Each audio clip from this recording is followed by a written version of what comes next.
Aunque hace ya un tiempo atrás Dios había puesto en el corazón hacer este retiro con los hombres de la iglesia, no fue sino hasta hace unas 2 semanas atrás que Dios nos dio un pasaje rema que nos reveló cuál era el corazón de Dios y el por qué reunirnos. Y está ahí en Deuteronomio 16:16, bien facilito para que se acuerde siempre. Deuteronomio capítulo 16, verso 16. Ese pasaje dice así.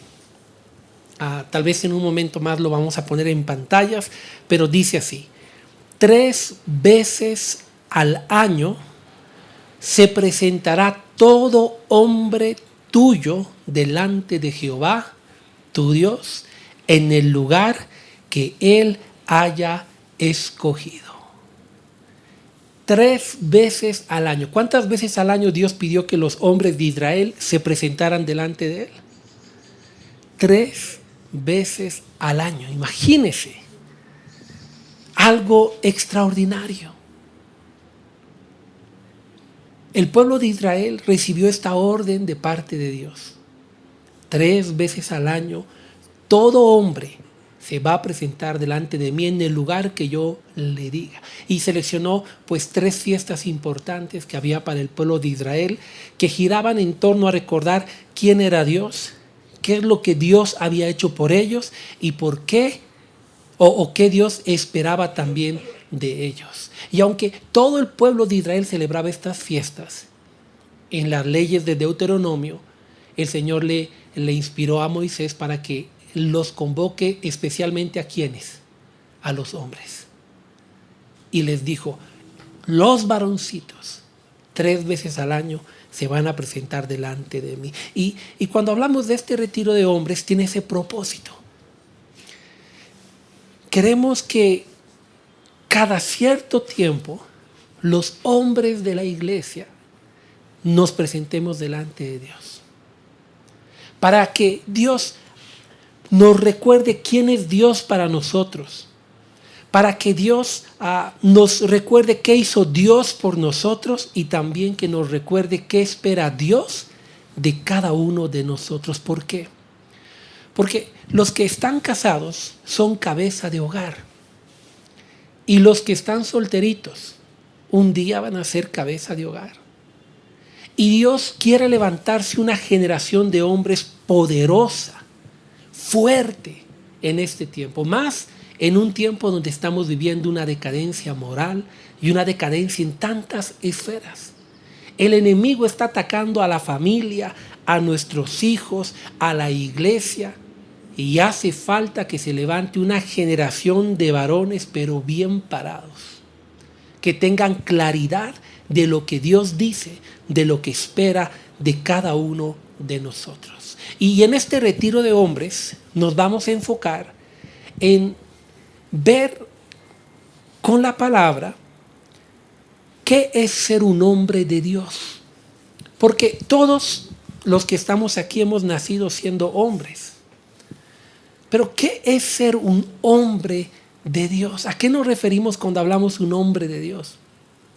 Inmediatamente muchos lo que piensan es, bueno, un hombre de Dios es aquel, qué sé yo, que se dedica a tiempo completo al ministerio, no sé, alguien que está consagrado solo para el servicio de Dios. Es lo que pensamos de manera inmediata, ¿verdad? Hombre de Dios es el pastor, el profeta, el apóstol, no sé. Pero cuando abrimos la Biblia, encontramos que un hombre de Dios es aquel que lleva una vida agradable delante de Dios indiferentemente de lo que hace o a lo que se dedica. Por ejemplo, ¿Abraham fue un hombre de Dios o no fue un hombre de Dios? Y Abraham no estaba en el ministerio en pleno. Es más, se cree que era un excelente comerciante, pero era un gran hombre de Dios. Fue el padre de la fe. José, ¿era un hombre de Dios o no era un hombre de Dios? Era. Y José, ¿qué era? Era un gobernante y era un excelente administrador. Y los administradores de empresas dicen aquí, amén. Daniel llegó a ser un grande gobernante, pero Daniel ¿era o no era un hombre de Dios extraordinario? Hasta el día de Dios es referencia para todo el pueblo cristiano. Un hombre intachable. siendo un gobernante, un consejero, pero era un hombre de Dios. Elías, Eliseo, Samuel, profetas de Dios dedicándose en tiempo, la vida entera al ministerio, ¿eran o no eran hombres de Dios? Eran hombres de Dios también. Josías, el rey niño, fue un hombre de Dios cuando creció. Bueno, desde niño ya era hombre, ¿verdad? No es de qué. Pero creció y desarrolló un trabajo como rey extraordinario. Se lo recuerda a Josías como un hombre de Dios precioso. Josué, un general. ¿Habrá aquí algún militar en nuestras filas? ¿Sí? ¿Por ahí algún militar? Bueno, Pepito, ¿verdad? Ahí hay otro. Josué, un militar. Era el general del ejército de Moisés. Pero ¿era o no era un hombre de Dios? Fue un hombre de Dios extraordinario.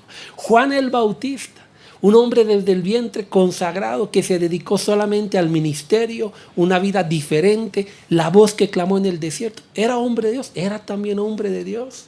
Los 12 apóstoles de Cristo, pescadores, cobradores de impuestos, entre otros, dejaron todo para servir a Dios. ¿Eran o no eran hombres de Dios? Eran hombres de Dios.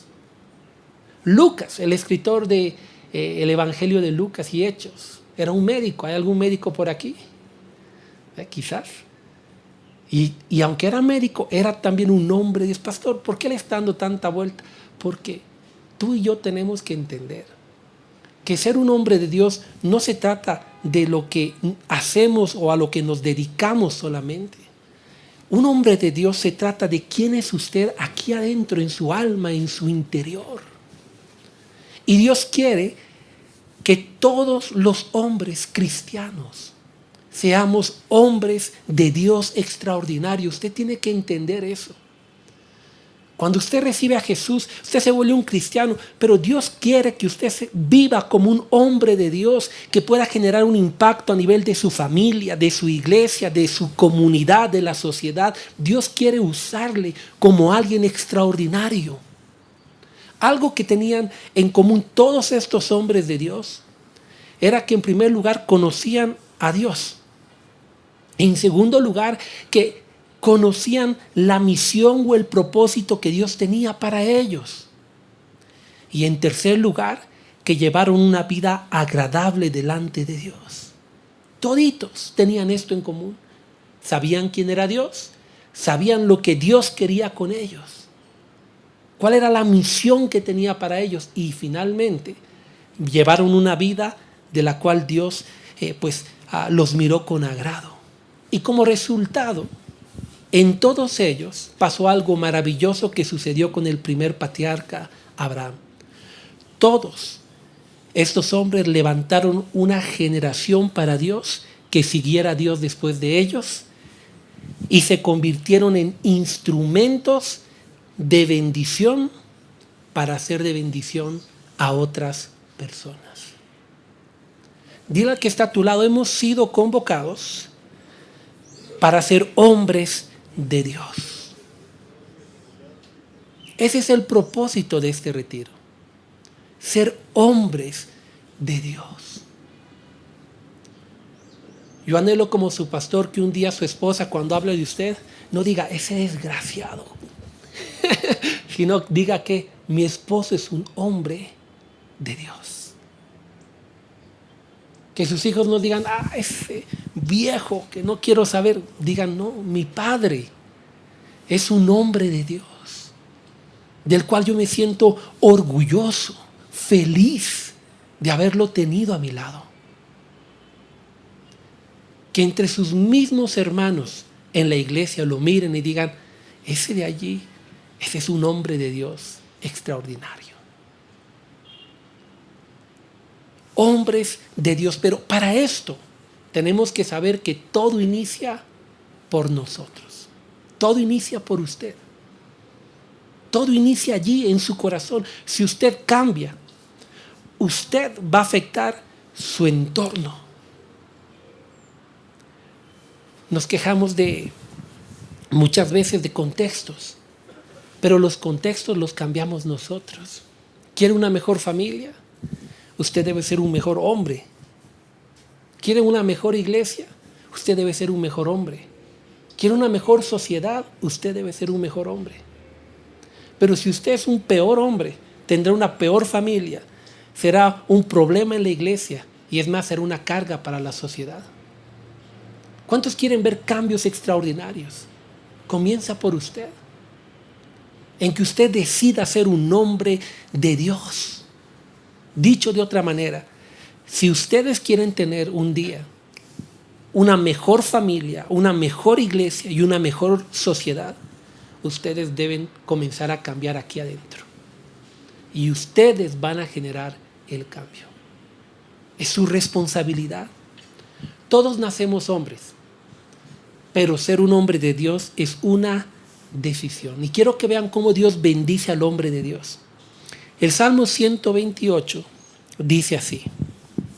El que tiene fe para agarrar este salmo y apropiarse, que se apropie de las palabras de este salmo. Dice así: bienaventurado todo aquel que teme a Jehová, que anda en sus caminos.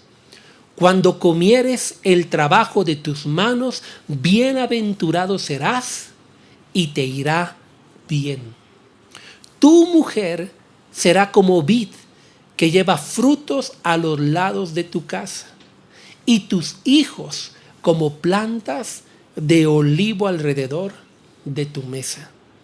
He aquí, así será bendecido el hombre que teme a Jehová.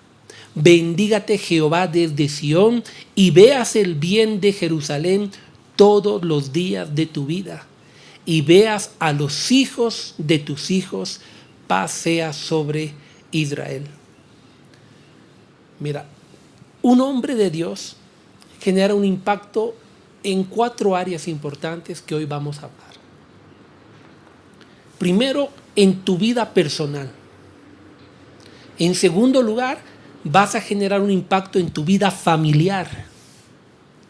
En tercer lugar, en tu iglesia, donde Dios te ha plantado. Y en cuarto lugar, en tu comunidad, en la ciudad, en el país, en el lugar donde has nacido o donde radicas. Y en cada una de estas esferas, un hombre de Dios va a traer bendición. Mira, es bien interesante, pero este salmo comienza hablando de la vida personal de un hombre de Dios. Y en la vida personal de este hombre dice así: qué feliz el que teme al Señor. Todo el que sigue sus caminos gozará el fruto de su trabajo. Qué feliz y próspero serás. Luego pasa a la vida familiar de un hombre de Dios y dice: su esposa será como una vid fructífera, floreciente en el hogar. Sus hijos serán como vigorosos retoños de olivo alrededor de su mesa. Luego habla con relación a, vamos a decir, a su vida espiritual, a su comunidad espiritual. Dice que el Señor te bendiga continuamente desde Sión. Y finalmente habla de su comunidad. Dice que veas prosperar a Jerusalén, el lugar donde ellos vivían, o a su nación, durante toda tu vida, que vivas para disfrutar de tus nietos y que Israel tenga paz. 4 impactos en 4 sectores en los que debemos impactar. ¿Saben?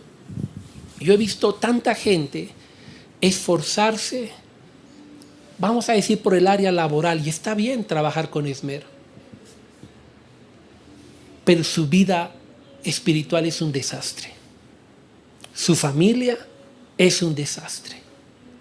Y su aporte a la sociedad también es un desastre. Y está mal el cuadro. Hay otros que se esfuerzan solamente, vamos a decir, por qué sé yo, aportar a la sociedad, pero en su vida personal, qué sé yo, es un desastre. En su familia un desastre. En relación, qué sé yo, a su iglesia, igual un desastre. O viceversa, alguien que en la iglesia es pura luz, pero fuera de la iglesia, en la casa, es un desastre. En el trabajo un desastre. Y para la sociedad un problema. Y estamos desbalanceados. Pero Dios quiere que seamos íntegros. Él quiere que un hombre de Dios pueda ser pleno y pueda ser de bendición en todas las áreas. Y por eso es importante que usted proponga en su corazón ser un hombre de Dios, que decida ser un hombre de Dios. Y para esto vamos a ver como un marco referencial a Abraham. Porque Abraham fue el padre de la fe. Fue Abraham a quien Dios llamó para, a partir de Abraham, levantarse una nación que fuera diferente a todas las naciones de la tierra. Y fue a través de Abraham que la promesa de bendición llegó a la iglesia de Cristo, al pueblo gentil. Por eso ver a Abraham es una referencial de un hombre de Dios extraordinario. Y vamos a ver que con Abraham hay dos características de un hombre de Dios. La primera, o en primer lugar, la primera característica que vemos allí está en Génesis 18, 19. Y habla que un hombre de Dios es aquel que tiene la capacidad de levantar una descendencia para Dios. Un hombre de Dios es aquel que tiene la capacidad de levantar una descendencia para Dios. Génesis 18, 19 dice así: porque yo sé, dice Dios, que mandará a sus hijos, hablando de Abraham, y a su casa después de sí, que guarden el camino de Jehová, haciendo justicia y juicio, para que haga venir Jehová sobre Abraham lo que ha hablado acerca de él. Note que una de las razones por las cuales Dios escogió a Abraham, voy a traer más atrás para verlos mejor. Una de las razones por las que Dios había escogido a Abraham era porque Dios sabía que ese hombre iba a enseñar a sus hijos y a los hijos después de él a que caminen en el camino de Dios. Dios sabía. Dios es omnisciente, Él sabe todo. Y al ver a Abraham dijo, este hombre tiene lo necesario para levantarme una generación detrás de él que me conozca y que me sirva. Y sabes, un primer rasgo de un hombre de Dios es este. Alguien que tenga la capacidad de levantarle una descendencia a Dios. Una generación para Dios, de una generación, vamos a hablar sanguínea, de hijos, de descendencia que anden en sus caminos, pero también una descendencia espiritual, de hijos en la fe, que anden en los caminos de Dios. Alguien que realmente pueda levantarle a Dios esa descendencia. Yo les conté cuando nació mi primera hija, yo estaba feliz, pero conozco lo que dice Apocalipsis, conozco lo que dice sobre el futuro, la Biblia. Entonces un momento me entré en mis propios pensamientos y dije, Señor, el panorama mundial se está poniendo peor y todavía lo que va a venir. Y me llené como de temor. Y recuerdo muy bien que ese día, mientras yo oraba y le presentaba esta mi carga a Dios, el Espíritu Santo ministró a mi corazón y me susurró lo siguiente. Me dijo, no tengas miedo.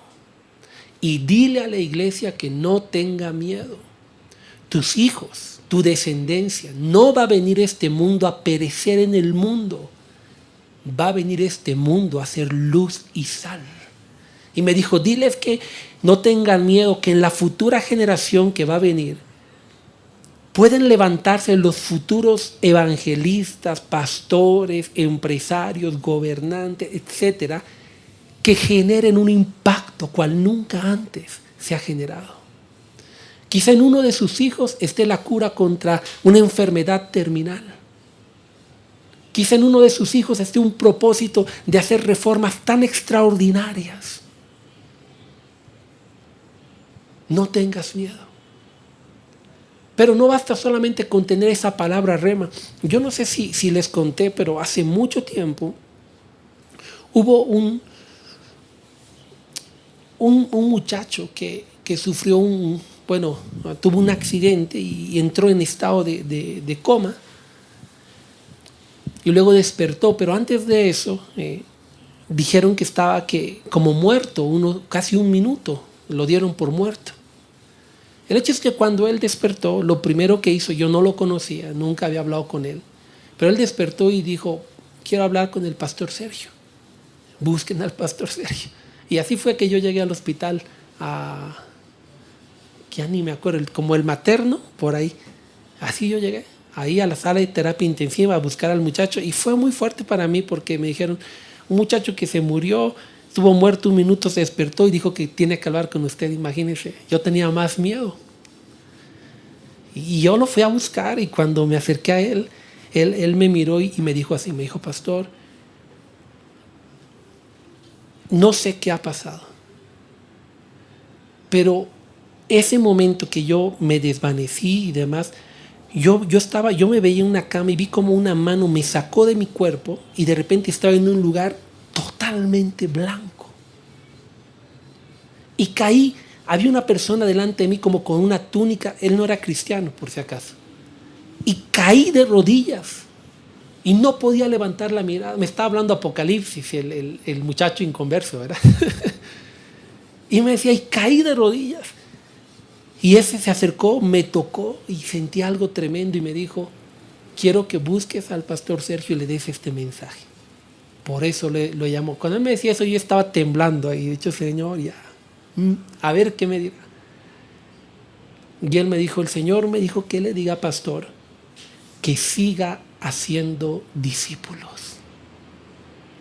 Que siga cumpliendo la gran comisión, que Él se agrada de lo que está haciendo.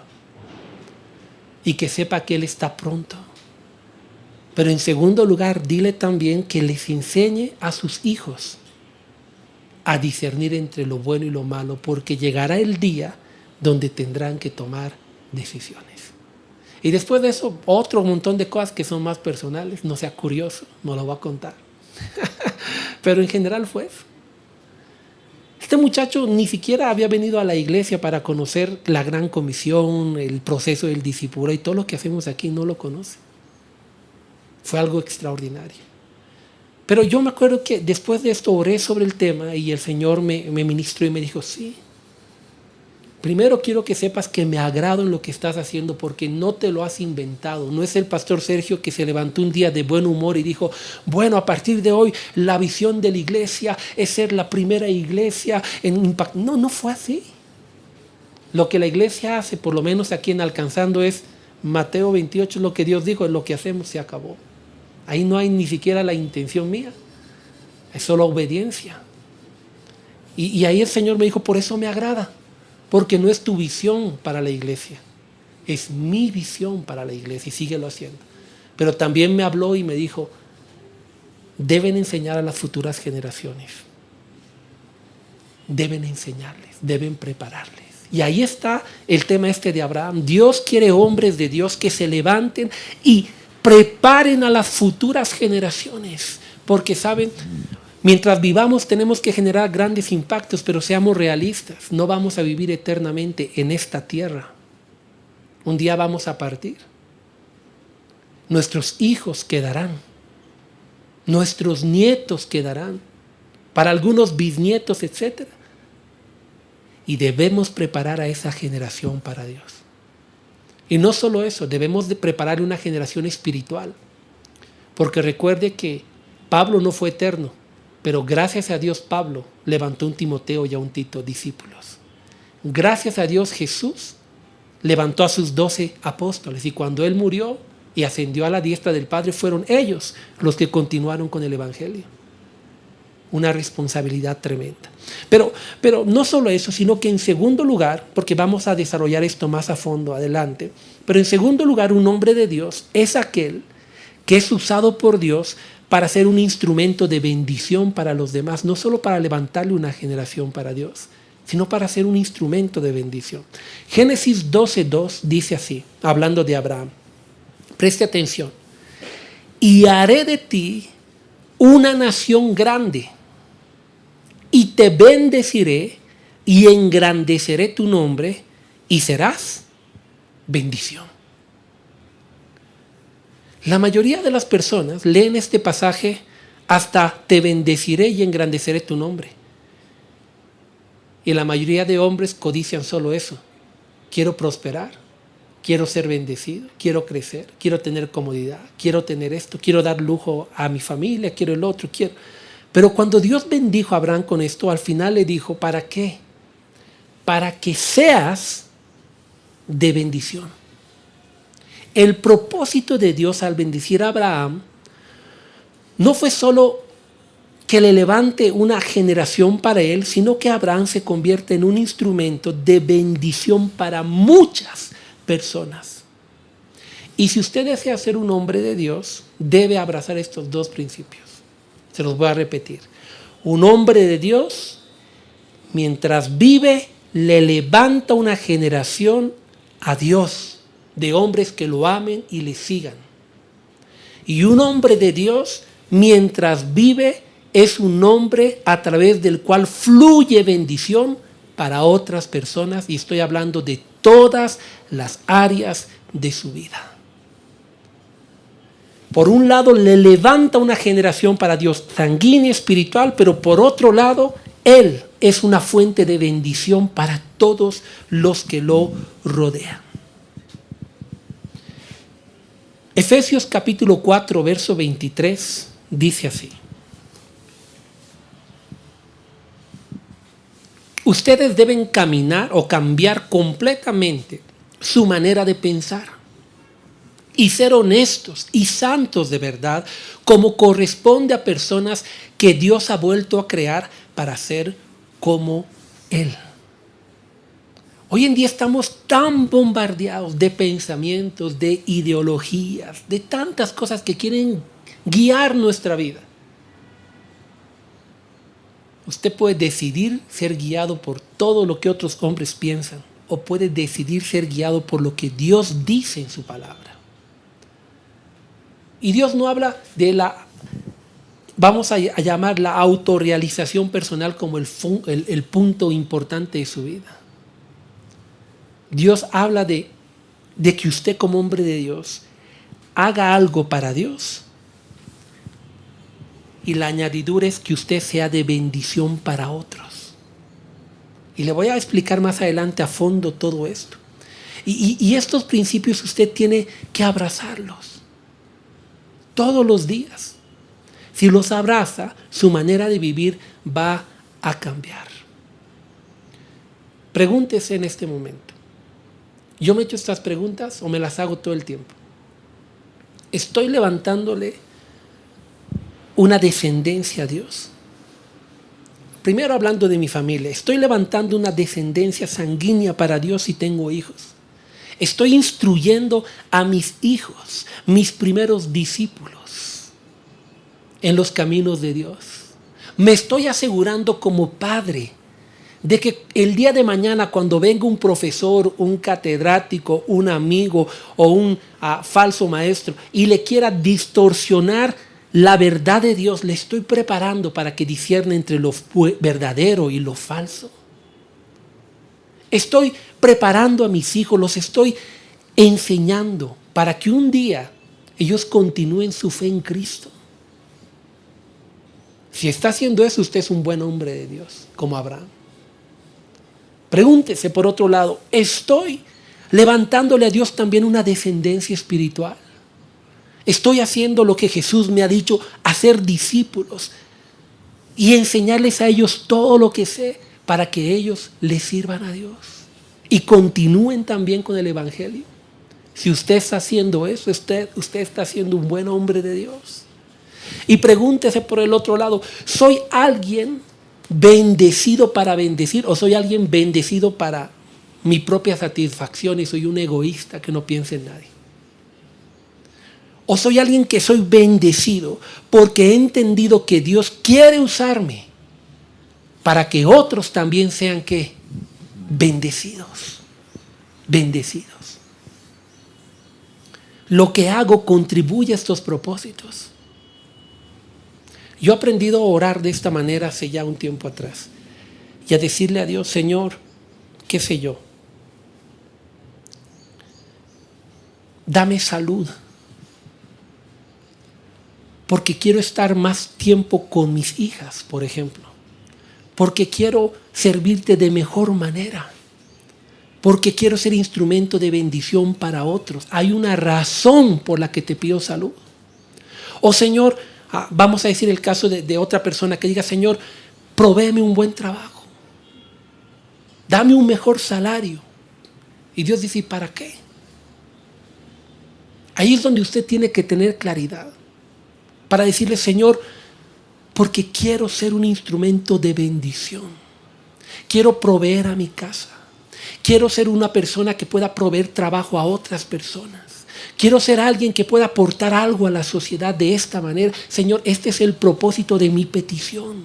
Quiero ser un instrumento de bendición para otros. Cuando usted empieza a orar y a decirle a Dios el por qué quiere que lo bendiga en ciertas áreas, usted se va a acordar cuando Dios lo prospere en esas áreas. Cuando yo me veo con salud, yo sé que la tengo y es con un propósito. Y el propósito no es de que esté ahí comiendo, qué sé yo, en la cama, botado viendo televisión. Ese no es el propósito por el que yo le pedí salud a Dios. Cuando usted le pide un trabajo, no es para que usted robe en el trabajo, estafe en el trabajo. Cuando usted lo bendicen por el fruto de su trabajo, no es para que usted lo guarde debajo de una almohada y tenga a la familia en escasez, ¿verdad? Y le cierre la mano al necesitado. No, usted se acuerda que le pidió eso ¿para qué? Para ser de bendición. Por eso es importante entender lo que Dios espera de usted. Ahora, un hombre de Dios, y ahora sí vamos a entrar un poquito más, un hombre de Dios le levanta en primer lugar una generación a Dios. Josué capítulo 24, verso 15. Yo decía, ¿qué música de fondo más extraña? Uno inició la administración. Decía, ¿por qué me pusieron Rata Blanca? Pero ese es el vecino, ¿verdad? Pero Josué 24, 15 dice algo tremendo con relación a un hombre que decidió levantarle una generación para Dios. Mira lo que dice Josué. Pero si te niegas a servir al Señor, elige hoy mismo a quién servirás. ¿Acaso optarás por los dioses que tus antepasados sirvieron del otro lado del Éufrates? ¿O preferirás a los dioses de los amorreos en cuya tierra ahora vives? Pero en cuanto a mí y mi familia, nosotros serviremos al Señor. Un hombre de Dios va a tomar una resolución en su corazón de levantarle una generación a Dios, una descendencia a Dios. Una resolución. Va a decir en su corazón y va a caminar en ello todos los días, yo y mi casa le vamos a servir ¿a quién? A Dios. Si usted quiere ser un hombre de Dios, tome esa resolución ya. Decida vivir con este propósito.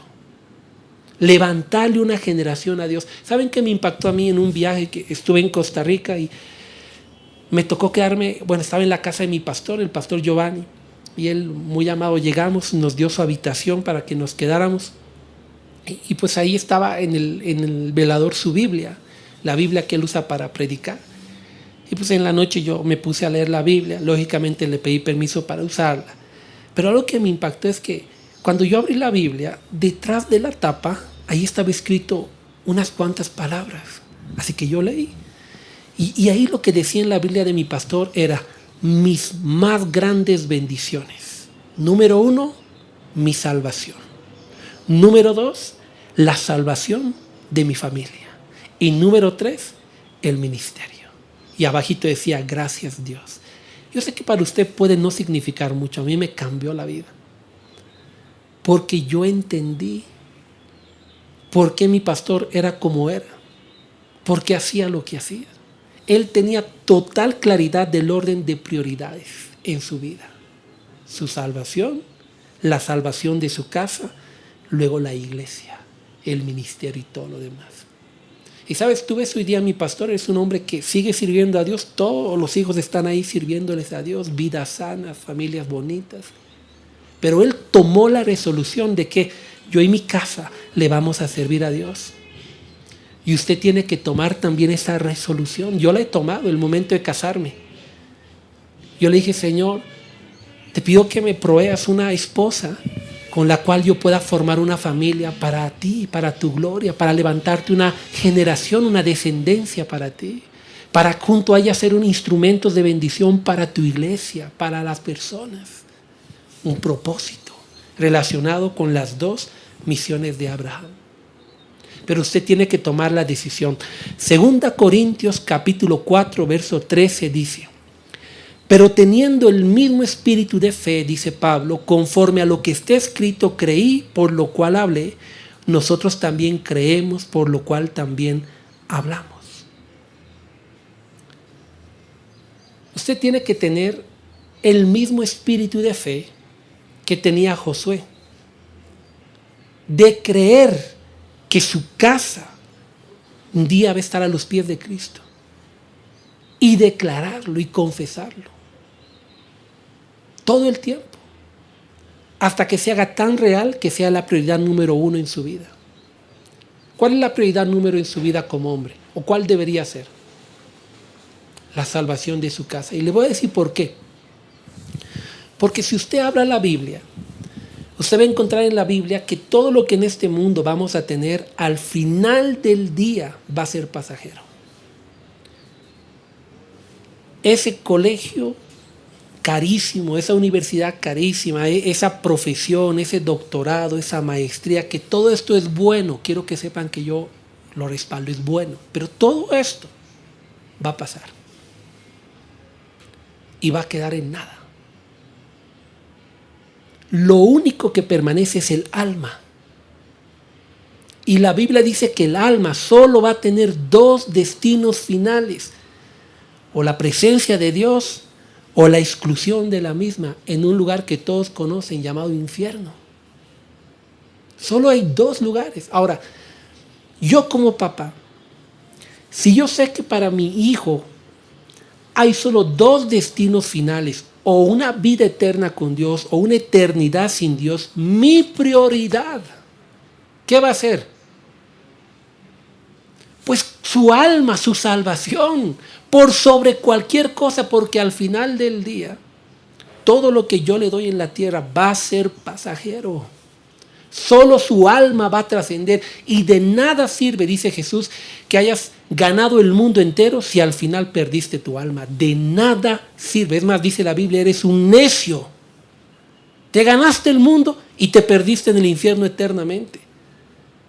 Buscaste la plenitud, 80 años de vida para una eternidad perecer. Por eso la prioridad número uno, ¿cuál es? La salvación de mi casa. El tener la plena seguridad que si un día alguien de los tuyos ya no está, tú sabes dónde está. Y tú sabes que va a estar bien. Tú sabes que un día te volverás a encontrar. ¿Cuántos aquí han perdido un ser amado? Creo que todos. El más cercano que yo perdí es mi hermano. Mi hermano mayor por unos cuantos años. Y lo que más me fortaleció cuando llegué a Cristo es saber, porque él era el único cristiano en la casa, imagínense. Pero cuando conocí al Señor, lo que me fortaleció fue saber que un día lo iba a volver a ver. Pero qué triste es cuando tú pierdes a alguien y sabes que lo has perdido de verdad, porque tienes incertidumbre en tu corazón si un día lo vas a volver a ver o ya nunca más. Qué triste. Por eso la prioridad número uno, ¿cuál debe ser? Salvar a los nuestros. Salvar a la familia. Eso es realmente importante como hombre de Dios. Y así usted le va a levantar una generación para Dios. Cosas que han marcado mi vida. Hablando de mis padres naturales. Cuando murió mi hermano, mi papá, que era un hombre que para él no existía Dios, él nos decía así a nosotros cuando éramos pequeños: ¿qué es eso de Dios? Somos como computadoras. Te mueres, te desconectas, se acabó. Aquí hay que vivir y disfrutar. ¿Qué es eso de Dios? Y cuando murió mi hermano, ese mismo hombre que se jactaba de Dios, se burlaba de Dios, se dio cuenta que el único que podía darle esperanza para encontrarse con ese hijo era solamente Dios. Y ahí cambió su forma de ver. Buscó a Dios y como dice la Biblia, el que lo busca lo encuentra. Dios se le manifestó. Y ustedes conocen a mi papá, él ama a Dios. Y yo he aprendido mucho de ellos porque mis papás se convirtieron a Cristo y yo más bien que estaba asistiendo a una iglesia cuando murió mi hermano, me alejé totalmente de Cristo. Yo me enojé. Pero recuerdo muchas veces que cuando yo llegaba a veces medio borrachito, mi mamá estaba esperándome en la ventana. Alguna vez le encontré orando ahí en el living mientras yo volvía a la calle, ebrio. Recuerdo ver a mis papás orar en las mañanas. Y eso se quedó tan profundamente marcado en mi vida. Tú no sabes el nivel de influencia espiritual que tienes con tus hijos, no con un cristianismo de imposición, sino con el modelar a Cristo en tu vida. A mí me han preguntado, pastor, ¿usted cómo es con sus hijos en casa? ¿No? Algunos piensan que yo agarro a mis hijas y ya me levanto en la mañana, ya el Salmo 129, ¿no? ¿Qué va? No, ellas para eso tienen la iglesia de niños, la zona kids, ahí les van a enseñar muchas cosas. Yo lo que procuro con mis hijas es mostrarles a Cristo en mi diario vivir. Que ellas vean que soy un hombre tan ser humano como cualquier otro, que me equivoco, pero que amo a Dios con todo mi corazón y que me esfuerzo todos los días por ser agradable delante de Dios. ¿Por qué? Porque yo no quiero levantar una generación religiosa a Dios de hijos que saben versículos de memoria. Yo quiero levantarle al Señor una generación en mis hijas, de mujeres cuya fe va a ser tan firme que nada las va a quebrar. Y eso es una prioridad para mí. Por eso es de que yo no escatimo pedir perdón a mi esposa delante de mis hijas cuando me equivoco. Yo no escatimo pedirles perdón a mis hijas cuando me enojo con ellas por cualquier situación que no valía la pena. ¿Por qué? Porque sé que les estoy levantando a Dios una generación en ellas. Y usted tiene que estar consciente de esto para levantarle a Dios una generación. Amén. Dígale al que está a su lado, viva como un hombre consciente de que le está levantando una descendencia a Dios en su casa. Que sea su prioridad número uno. ¿Saben? De nada va a servir todos sus éxitos en la vida, ministeriales o seculares, si usted pierde su casa. De nada. Esa es su prioridad número uno. En segundo lugar, vamos a ver otro ejemplo. Este es Josué, con su resolución clara de su descendencia para Dios. Pero hay otro, Pablo. Pablo en el Nuevo Testamento es un hombre, en este caso Pablo, tiene una resolución en su corazón muy fuerte de levantarle una descendencia a Dios, pero espiritual. Y lo hace. Por eso en 1 Timoteo, capítulo 1, verso 2, Pablo dice a Timoteo, verdadero hijo en la fe. Y no solamente habla así de Pablo, habla así también de Tito y de otros. Como sus hijos, ¿en qué? En la fe, hijos espirituales. Hay personas que como que dicen, no, es que a mí como que no me encaja. No importa que no le encaje, es lo que dice la Biblia. Estos hombres le levantaron hijos espirituales para Dios. No es un tema de que se lo esté inventando el pastor. Pablo dice, él es un verdadero hijo en la fe. No vamos a encontrar a Timoteo diciéndole a Pablo papi de ningún versículo. Pero Pablo sabía que al levantar discípulos, estaba levantando hijos en la fe espirituales que iban a continuar en el camino del Señor. Y saben, hay muchas personas o muchos hombres que en su vida familiar no están levantándole una descendencia a Dios. Y tristemente en su vida espiritual tampoco le están levantando descendencia a Dios. En ambas cosas son estériles. Pero un hombre de Dios es fructífero en ambas cosas. En mi familia y en mi relación con otros, le voy a levantar una descendencia a Dios.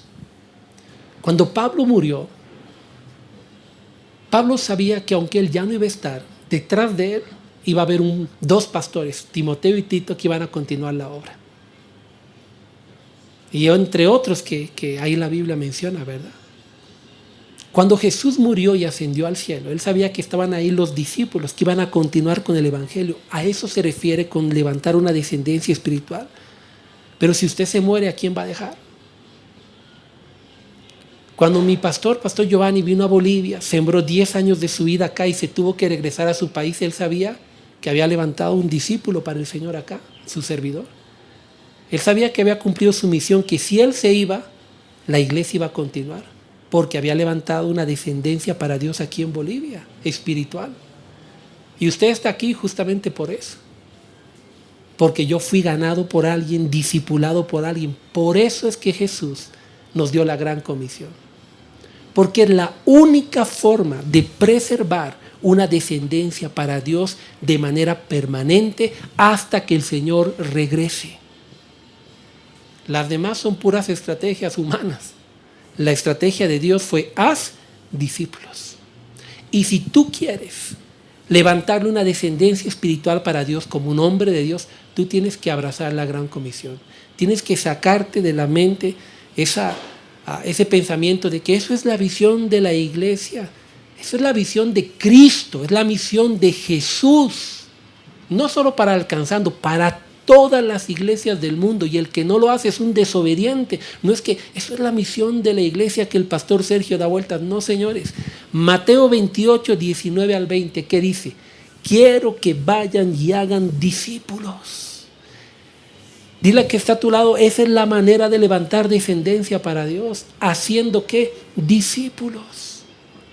Y mientras usted no lo entienda, usted va a estar desbalanceado.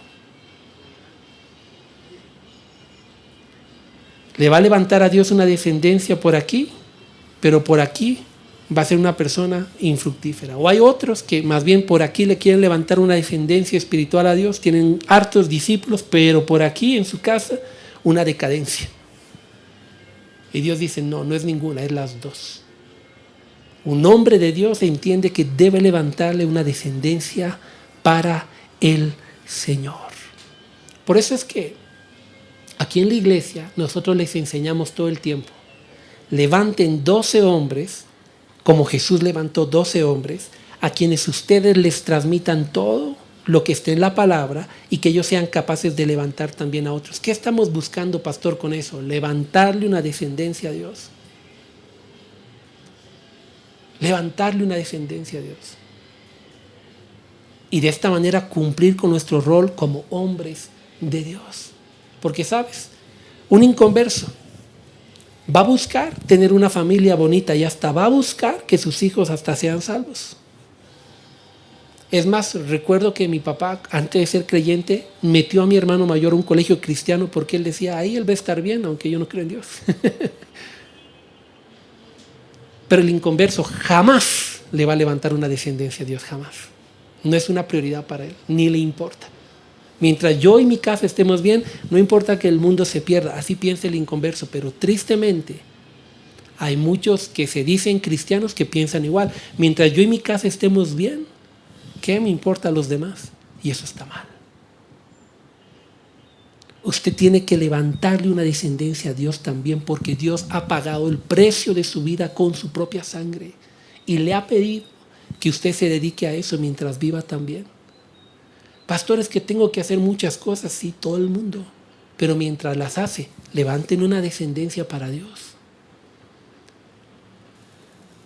Hay pocas cosas que Dios nos pide de manera muy puntual, y una de ellas es que usted le levante una descendencia de discípulos. Ahora va a depender de usted obedecer a Dios o no obedecerlo. Pero hasta ahí vamos con el primer punto. En segundo lugar, un hombre de Dios no solamente le va a levantar una descendencia a Dios, sino que un hombre de Dios se va a convertir en un instrumento de bendición para otros. Y aquí voy a entrar a otro tema. Lucas capítulo 6, verso 38. Mire lo que dice.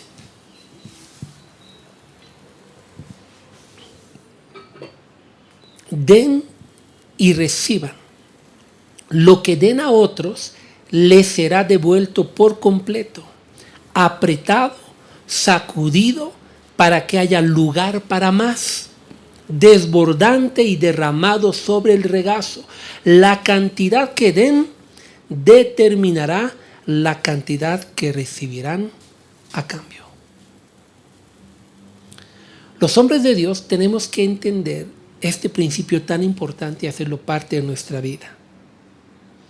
Diga conmigo, un hombre de Dios es una fuente de bendición para los que lo rodean. Y para esto usted tiene que entender lo que dice la parábola de la semilla de mostaza. Marcos 4, 30 al 32 dice así.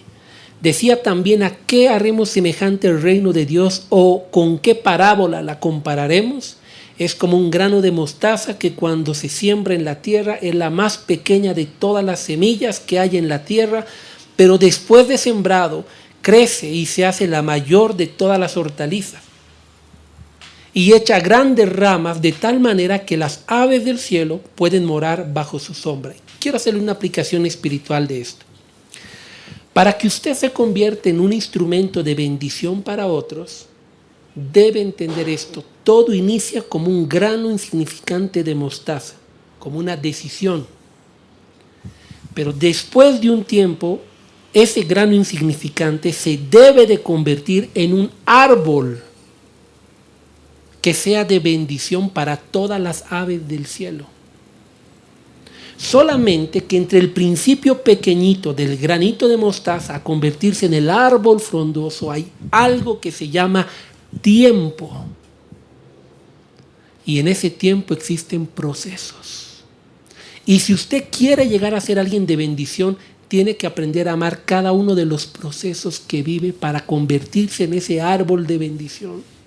Cuando usted es pequeñito, tiene que reconocer que es pequeñito para aprender. Y durante el proceso de alcanzar el árbol grande, usted tiene que permanecer, que ser fuerte para un día alcanzar lo que debe llegar a alcanzar. Aplique esto a todas las áreas de su vida. En el matrimonio usted puede ser ahorita un mal esposo, pero si un día usted quiere ser un gran esposo en quien su esposa se refugie y sus hijos se sientan orgullosos de usted, debe saber que entre la decisión que hoy día va a tomar a que usted se vuelva ese gran padre, ese gran esposo, va a haber un proceso donde Dios va a tratar con su corazón, va a tratar con su vida, va a tratar con todo en usted. Y allí el secreto es que usted permanezca, no se canse, no desfallezca, pase el proceso que tenga que pasar. Y cuando se convierte en un gran padre, recuerde que eso no es solo para su autosatisfacción.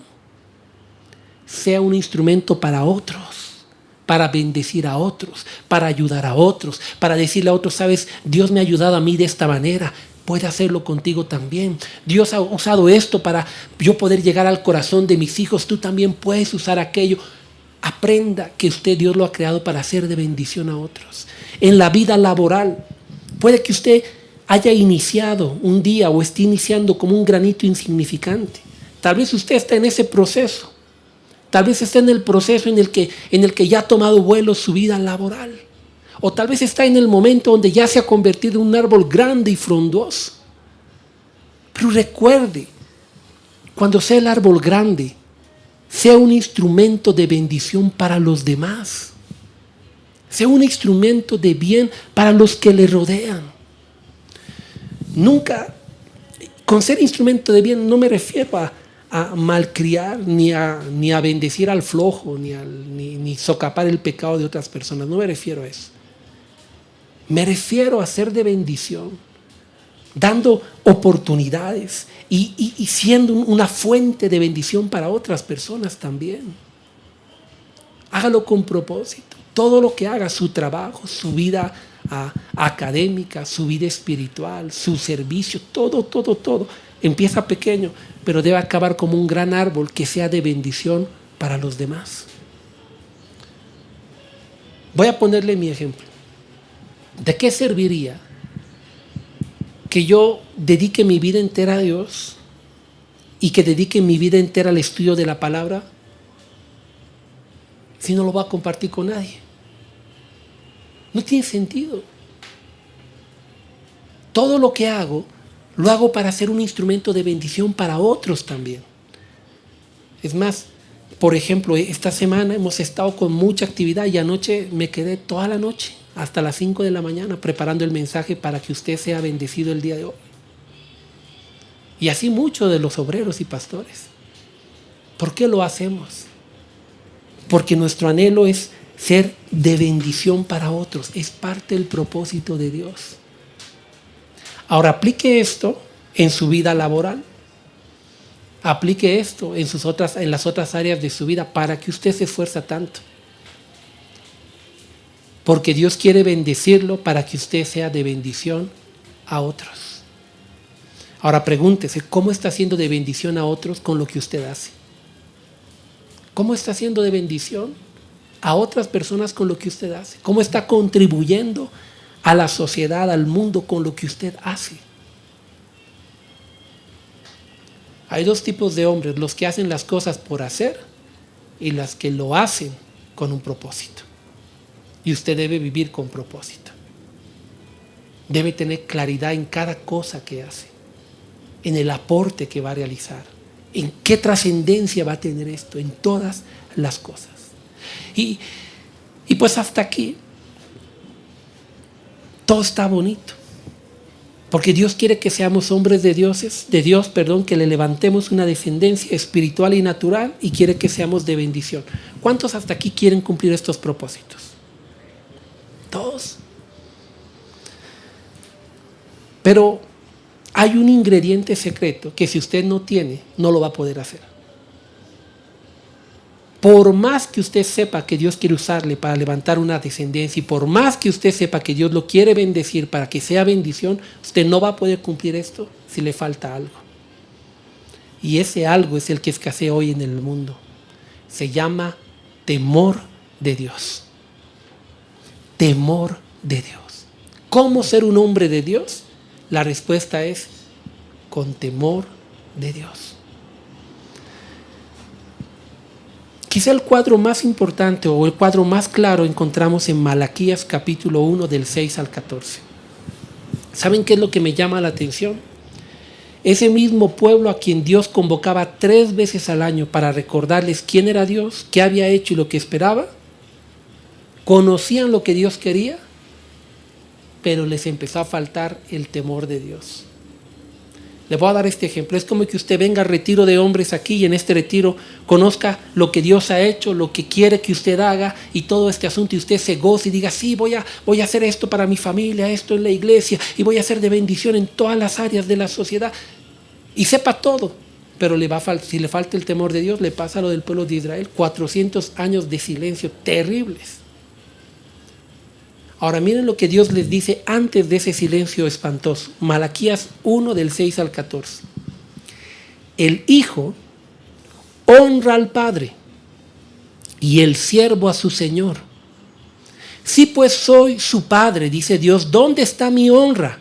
Y si soy su señor, ¿dónde está mi temor? Dice Jehová de los ejércitos a vosotros, oh sacerdotes, que menospreciáis mi nombre. Y decís, ¿en qué te hemos menospreciado? En que ofrecisteis sobre mi altar pan inmundo.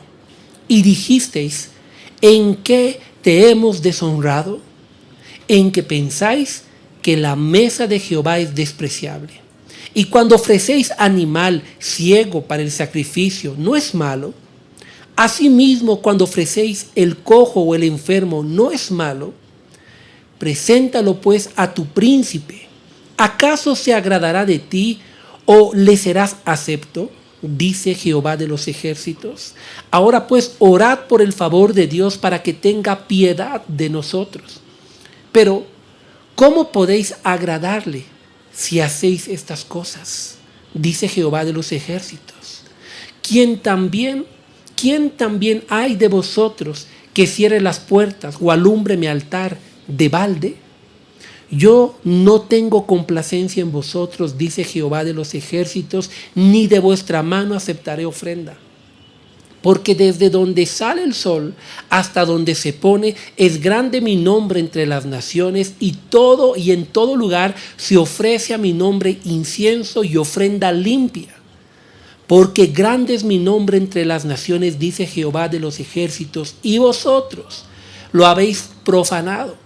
Cuando decís, inmunda es la mesa de Jehová, y cuando decís que su alimento es despreciable. Habéis además dicho, oh, qué fastidio es esto, y me despreciáis, dice Jehová de los ejércitos, y trajisteis lo hurtado, cojo o enfermo, y presentasteis ofrenda. ¿Aceptaré yo esto de vuestra mano? Dice Jehová.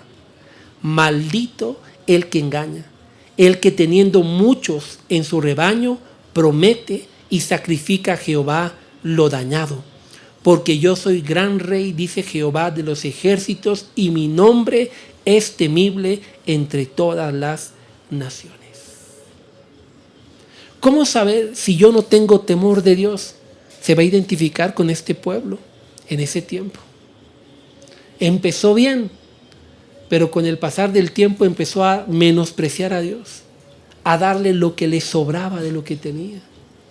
Y Dios dijo, a través de esto ustedes me están menospreciando, han perdido ¿qué? El temor de Dios. Y les hace preguntas muy fuertes, preguntas que usted debería hacerse esta mañana como hombre. La primera que les hace es, si yo soy su padre, les dice Dios, ¿dónde está mi honra? ¿Cuántos aquí consideran a Dios como su padre? Todo lo que Dios les pregunta es igual que al pueblo de Israel. Ok, si soy tu padre, ¿dónde está mi honra? Ahora, los papás que estamos aquí sabemos que la mejor manera en que un hijo honra al padre es a través de ¿qué? De la obediencia y del respeto. El hijo que obedece al papá y respeta al papá lo está honrando. Ahora Dios dice, si yo soy tu padre, entonces ¿dónde está mi honra? Los papás, ¿cómo se sentirían ustedes si tienen un hijo o una hija que diga, yo honro a mi papá es lo más importante para mí, pero lo manda al cuerno cada vez que usted habla? Y lo irrespeta delante de todo el mundo. Y lo deshonra con su vida, con sus actitudes. ¿Usted cree que realmente ese hijo lo honra? No. Y por eso Dios dice, si ustedes dicen que yo soy su padre, entonces ¿dónde está mi honra? ¿Dónde está esa obediencia y ese respeto por el Señor? Un hombre de Dios va a honrar a Dios, lo va a obedecer y le va a respetar. Un hombre de Dios, pues lo que hace es poner en obra la palabra de Dios. Y cada vez que usted la pone por obra y obedece la palabra, ¿usted a quién está honrando? A Dios. Por ejemplo, la Biblia dice que no robemos. Cuando usted no roba porque ama a Dios y le teme a Dios, usted está honrando a su Padre. Pero cuando usted roba, ya sea en su trabajo, donde sea, está sacando dinero que no le corresponde, no le pertenece, aunque usted se llame cristiano, Dios lo mira desde el cielo y le dice, ok, pues si yo soy tu padre, ¿dónde está mi honra? Porque estás haciendo todo lo contrario de lo que yo te he enseñado como mi hijo.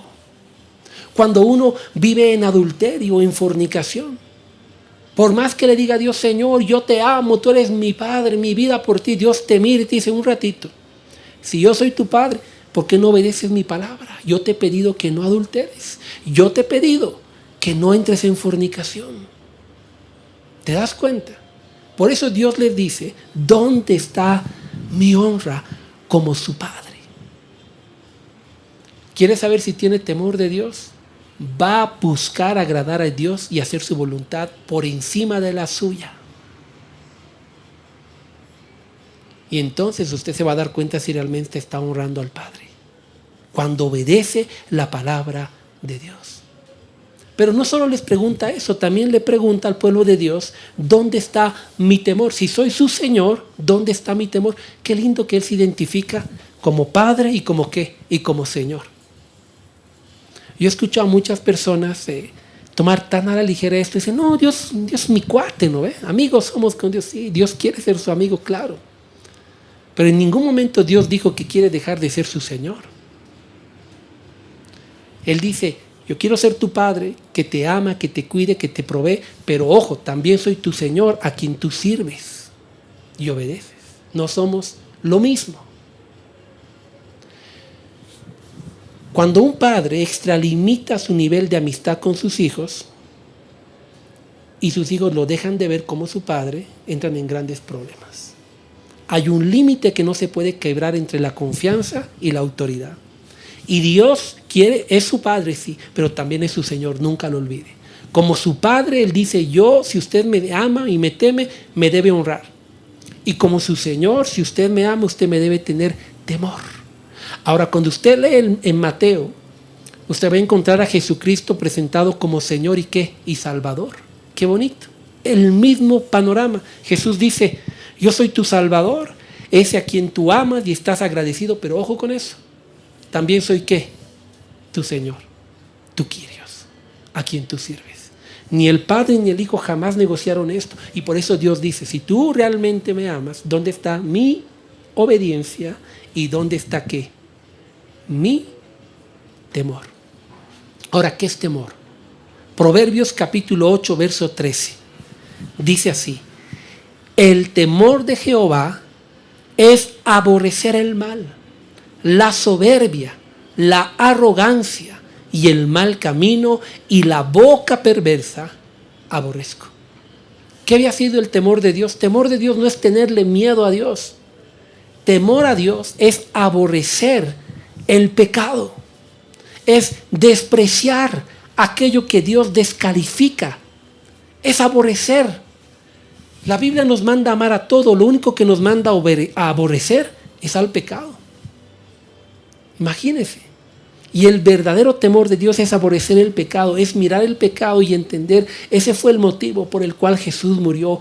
Ese pecado es el que destruye familias, ese pecado es el que destruye dignidad, ese pecado es el que destruye mi vida espiritual, lo aborrezco. Y cuando tú haces esto, tú tienes temor de quién, de tu Señor. Y tienes temor de Él porque entiendes quién es Dios. Había una palabra en latín que se usó mucho hace muchos años atrás que era coram deo. Esta palabra lo que significaba era vivir aquí en la pupila de Dios. ¿Sabes qué significa eso?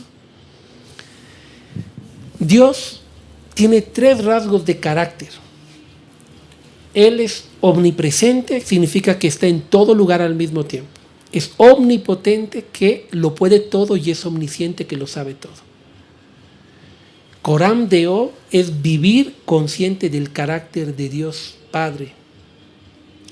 Y al estar yo consciente de esto, yo vivo con temor de Dios. ¿Por qué? Porque cuando yo estoy solo en mi habitación, yo sé que Dios está ahí conmigo y me está viendo.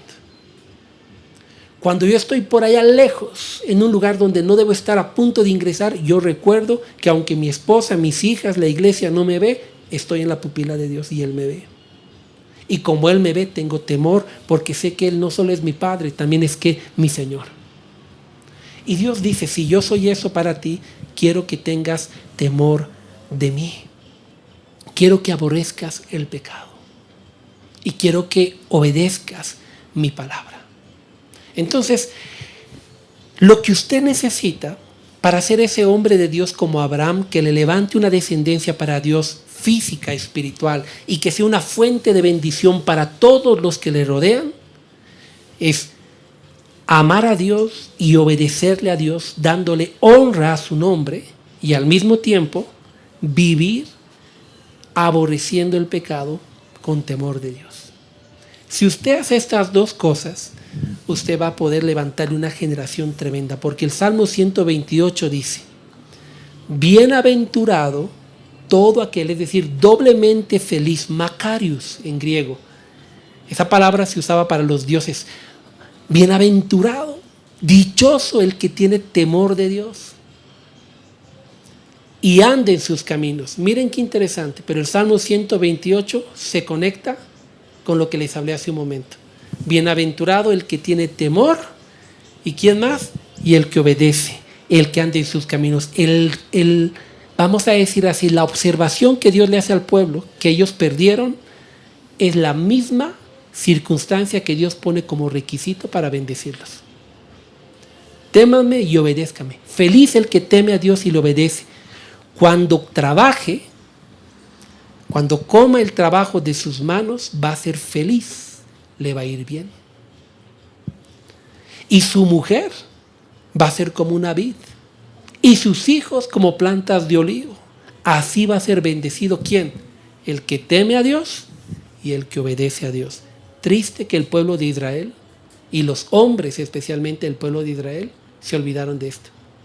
Y en vez de ser esa generación que levante una descendencia para Dios y ser esa fuente de bendición, entraron en 400 años de silencio, de tristeza.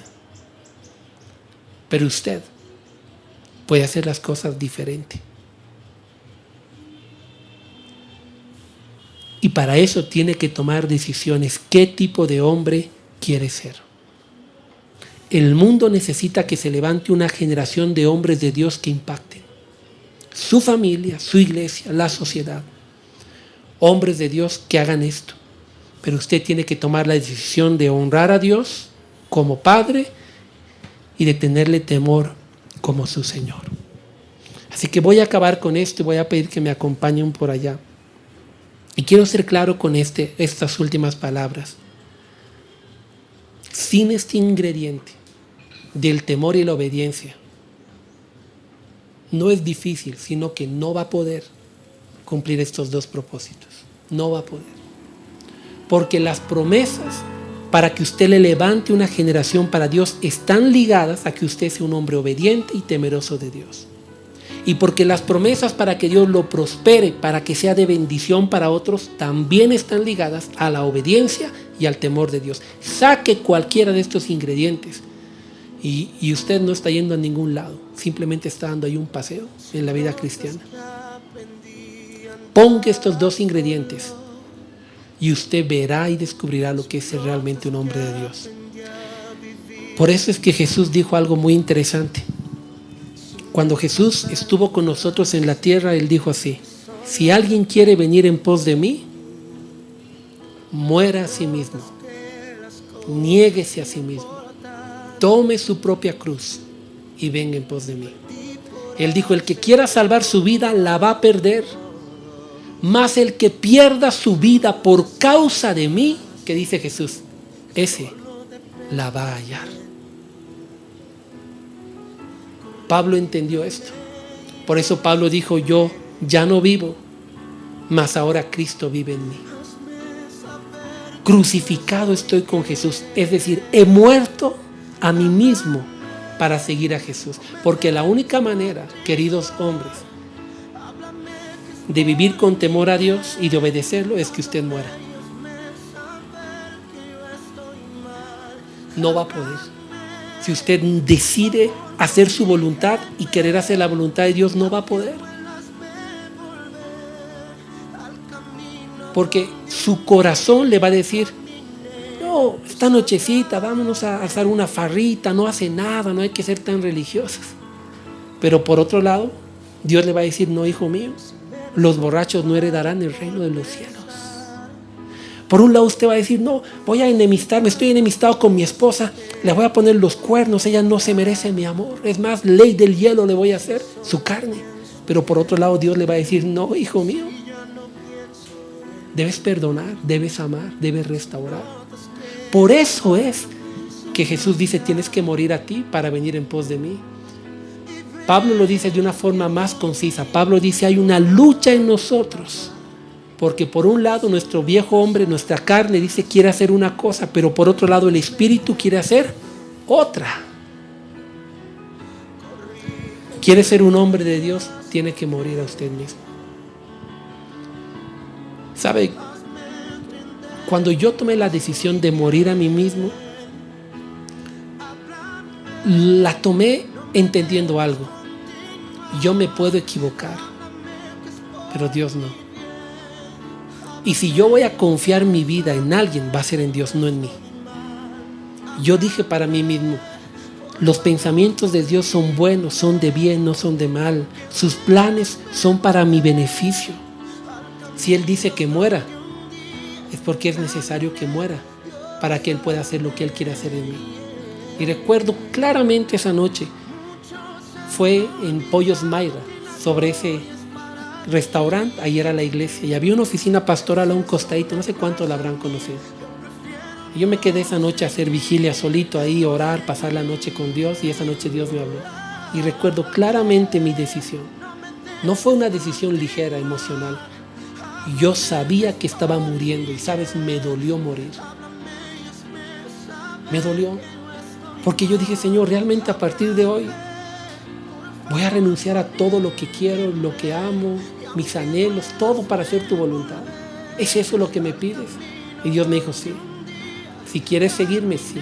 Si quieres hacer mi voluntad, sí. Si quieres ser un día un hombre de Dios, sí, necesito que tú mueras para que yo crezca en ti. Y recuerdo que ese día llorando dije, Señor, entonces hoy muero a mí mismo para que tú crezcas en mí. Menguo yo para que tú crezcas. Y sabes, ese fue el principio de mi transformación. Porque a partir de ese día empecé a vivir con un temor de Dios tan reverente y con una obediencia a Dios tan ciega que me han llevado a vivir estas promesas de Dios. Y quiero seguirlas viviendo, pero para eso debo tomar decisiones, y tú también. Entonces, si quieres levantarle una generación para Dios, toma esa decisión el día de hoy. Yo voy a orar y quiero pedirle que si usted quiere tomar esta decisión, hable con Dios ahí donde está.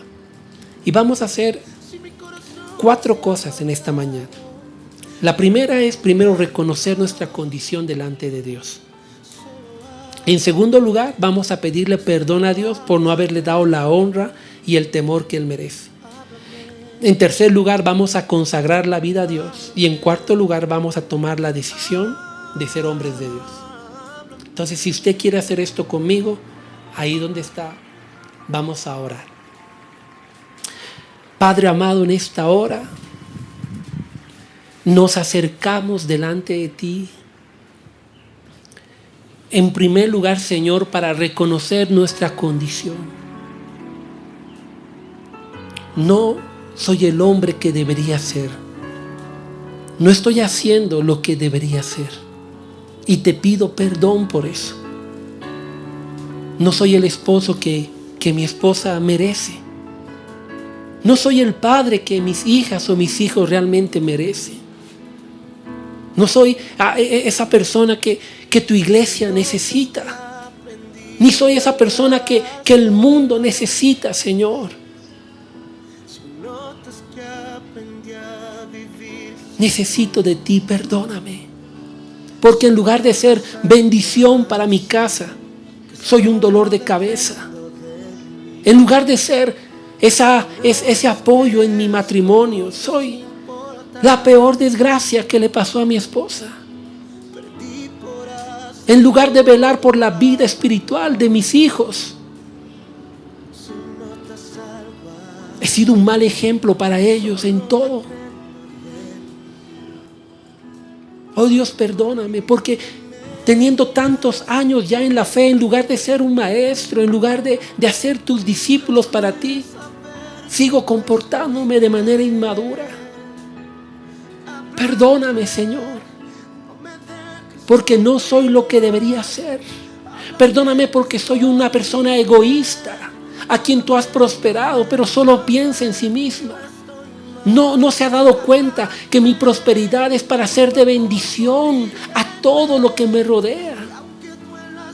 Perdóname, Señor,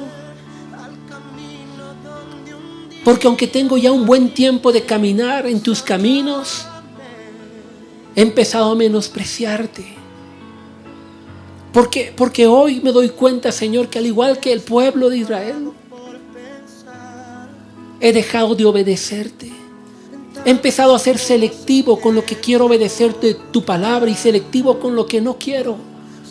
He empezado a decir, esto es lo que yo voy a hacer y esto no me interesa. No creo, no tengo convicción. Cuando, Señor, tú me pides obediencia completa, que te honre con todo lo que soy, con todo lo que tengo, con todo lo que hago, y te pido perdón porque no te he estado dando la honra que tú mereces como Padre. Perdóname porque te he estado dando las obras de mi tiempo, las obras de mis recursos, las obras de mi vida. Es más, en mi oración te doy las obras porque tú, aunque yo digo que eres importante, con mis hechos te estoy comunicando que tú no eres importante para mí. Te pido perdón porque no te he estado honrando como mereces. Perdóname, Señor, porque me he olvidado que tú no solo eres mi Padre, que también eres mi Señor, de que te pertenezco. Perdóname porque he estado viviendo sin temor tuyo. He estado practicando el pecado en lo oculto, en lo secreto. Quizá alguno atado a la pornografía. Quizá alguien atado a relaciones prohibidas fuera del matrimonio. Quizá practicando fornicación. Quizá engañando, mintiendo, robando, haciendo cualquier cosa que a ti te desagrada. Y Señor, lo he estado haciendo y ni siquiera he tenido remordimiento porque he perdido el temor hacia ti. Y hoy te pido perdón por eso. Hoy recuerdo que tú eres omnisciente, que tú lo sabes todo, que estás en todo lugar y que te he estado contristando, Espíritu Santo. Y te pido perdón. Perdóname por todo lo que he estado haciendo allá en lo oculto, en lo secreto. Aquello que nadie sabe, pero Dios conoce.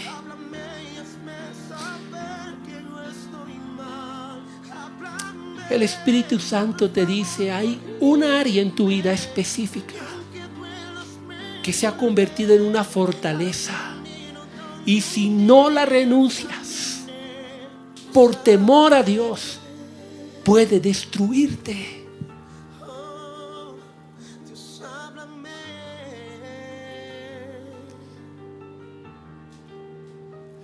Si estoy equivocado, Dios. Espíritu Santo, ten misericordia. Si he cambiado delante de ti, Dios.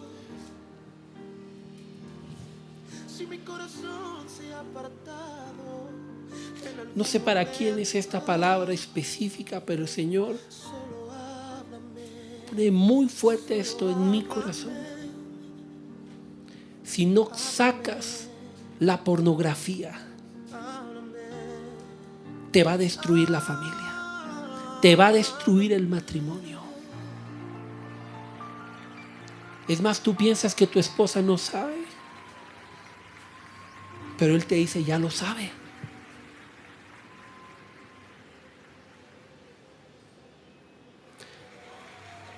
Tal vez estoy hablándole a un hombre que está siendo tentado en el área sexual con una compañera de trabajo, con una amiga. Ten temor de Dios. Compórtate como un hombre de Dios. Cierra las puertas en esta área. No bebas de fuentes prohibidas. Si notas que aprendí a andar solo. Hay algunos varones que han estado siendo muy toscos con su esposa. Han estado siendo tiranos con sus hijos. Y el Señor te dice, yo lo veo y no me agrado. No me agrada cómo los estás disciplinando. No me agrada cómo estás menospreciando a tu esposa. Has perdido el temor de Dios. Y Dios te dice, yo te veo cada vez que tú corriges a tus hijos. Yo te veo. Yo te veo cada vez que tratas mal a tu esposa. Yo te veo. Y tú quizá tienes que decirle, Señor, perdóname. Porque tú me has puesto para que yo sea el protector de mi esposa. Quien la hermosee, quien la atavíe, quien la ame, quien la embellezca. Perdóname, Señor, porque yo debería ser el protector de mis hijos, no su verdugo. Perdóname, perdóname. Oh, Espíritu Santo, ayúdanos. Ábrale su corazón en esta hora a Dios y póngase a cuentas. Póngase a cuentas con Él. En tantas cosas que quiero lograr. Si solo pienso en mí, Quizá hay hombres que han estado siendo obstáculos para su familia, en lugar de aquellos que les impulsen a la vida espiritual. Y en lugar de ser aquel que esté levantando una descendencia para Dios, te has convertido en una piedra de tropiezo para ellos.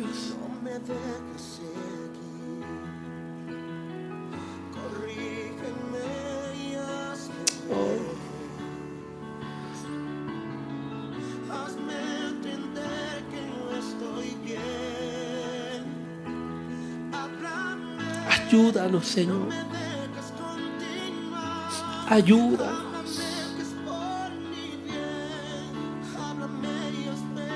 Ayúdanos. Ayúdanos.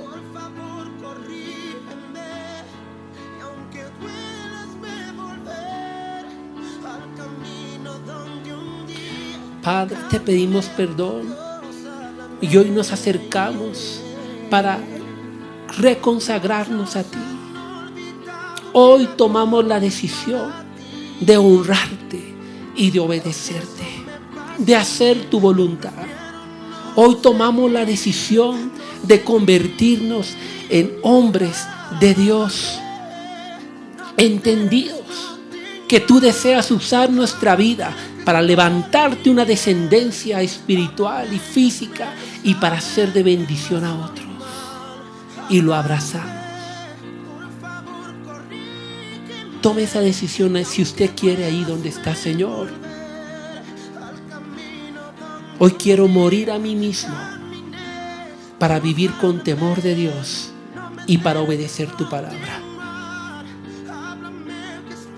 No ha podido hacerlo antes porque no ha querido morir a usted antes. Y ese es su problema. Jesús dice: ¿quieres seguirme? Muere a ti mismo. Y hoy puedes tomar esa decisión de decirle: Señor, hoy muero a mí mismo para hacer tu voluntad, para obedecerte y para aborrecer el pecado y vivir con temor tuyo. Y yo te pido, Señor, que en esa decisión les fortalezcas y ayudes a cada uno de mis hermanos en esta hora. Que ahí donde están, tu Espíritu Santo les ministre.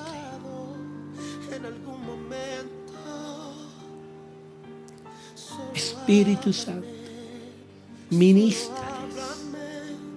Y que hoy inicie un nuevo tiempo de bendición en sus vidas. Gracias te damos, Señor. Y te bendecimos. En el nombre de Jesús. Amén. Y amén.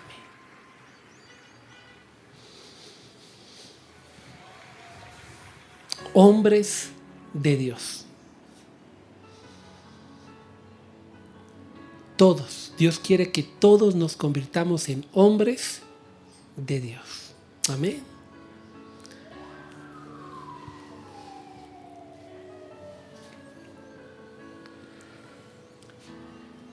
Señor, gracias por esta hora y por esta primera administración.